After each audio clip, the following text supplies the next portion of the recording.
The Witch Part 2, The Other One, is a sequel to the 2018 film The Witch Part 1, Subversion. So I was really excited for this movie. When I found out it was coming, I was like, woo! I rewatched the first one, got tickets for this one. This one is a little bit different in a lot of ways, but it's also satisfying. First off, it's not really into giving you any...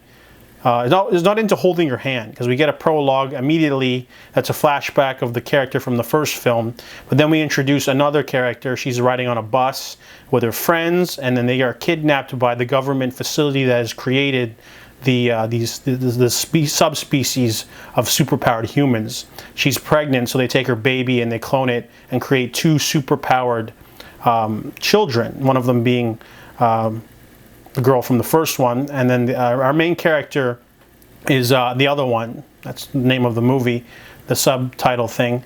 So she ends up getting shot in the face multiple times in the film's opening by a vicious Chinese, Shanghainese crew of killers. They have their own subspecies as well. This movie is really into expanding the lore and the world building of the first film. The first film was more of an intimate sort of personal story about one girl trying to basically deal with her powers. It's almost like a superpowered, violent version of Man of Steel. This one is definitely more indulgent in the sense that it's the same writer-director, but they introduced two new subspecies of superhuman. They're fighting with each other. They're fighting over this girl who gets found in the middle of the forest by a young woman, and she's dealing with her own sort of movie in itself, because she's basically, Kyung-hee is basically trying to stop this gangster from muscling on her father's land, and he died. So she's being like kidnapped by these gangsters, and they bump into the girl. ADP is her nickname.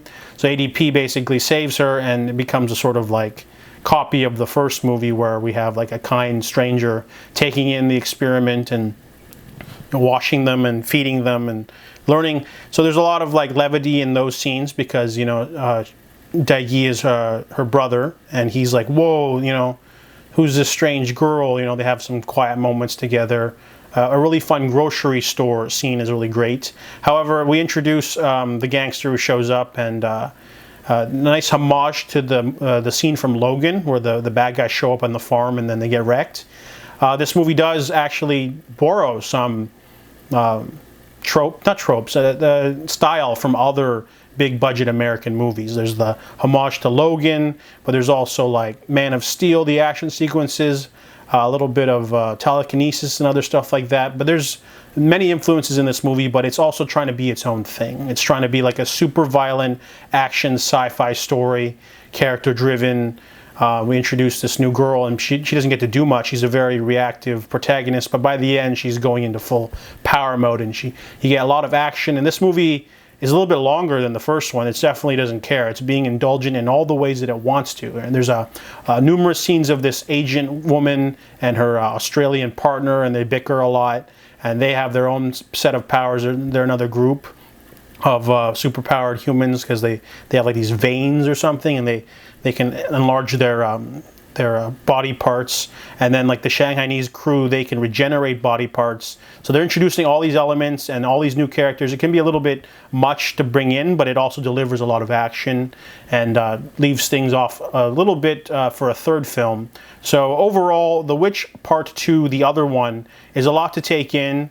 You don't even have to see the first movie to understand the second one, but it's better to just, you know, might as well. It's still enjoyable in its own rights, though. So I give The Witch Part 2, The Other One, a 7 out of 10.